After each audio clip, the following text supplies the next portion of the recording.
В залата на регионалната библиотека Захари Княжески се събраха над 100 библиотечни специалисти от цялата страна. Поздравителни адреси до участниците във форума изпратиха Полина Карастоянова, председател на Комисията по култура и медии, и Милена Дамянова, председател на Комисията по наука и образование в 43-то Народно събрание.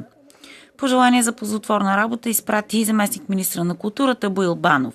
От името на община Стара Загора участниците приветства Диана Атанасова, началник на отдел култура и туризъм.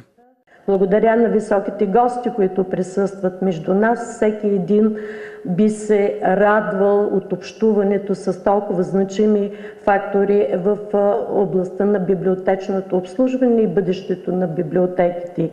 Считам, че в момента нашите библиотеки се намират в подем, каза пред камерата на телевизия Стара Загора Ваня Грашкина, изпълнителен директор на Националния център за информация и документация. Забелязва се едно сериозно връщане към библиотеките от страна на българските граждани. Нараства броя на хората, които посещават и ползват библиотеки.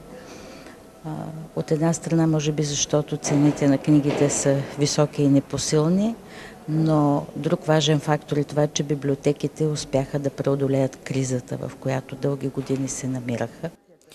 По думите и напоследък е налице сериозно отношение към библиотеките от страна на законодателната и на изпълнителната власти.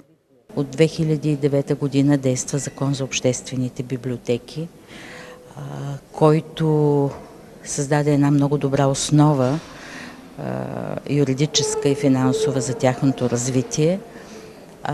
Неотдавна бяха приети два много важни поднормативни документи към закона, които също облекчават работата на библиотеките, особено стандарта за библиотечно-информационно обслужване ще гарантира и по-доброто финансиране за нова литература.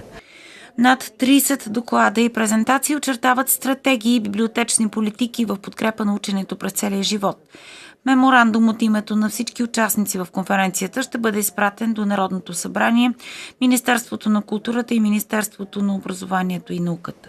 Акцентът ще бъде най-вече да подобрим координацията и връзките помежду си с цел създаването на по-големи проекти, в които да участват повече библиотеки, което ще дава и възможност за по-сериозни резултати. Утре 25-та юбилейна годишна конференция на библиотечните специалисти продължава своята работа.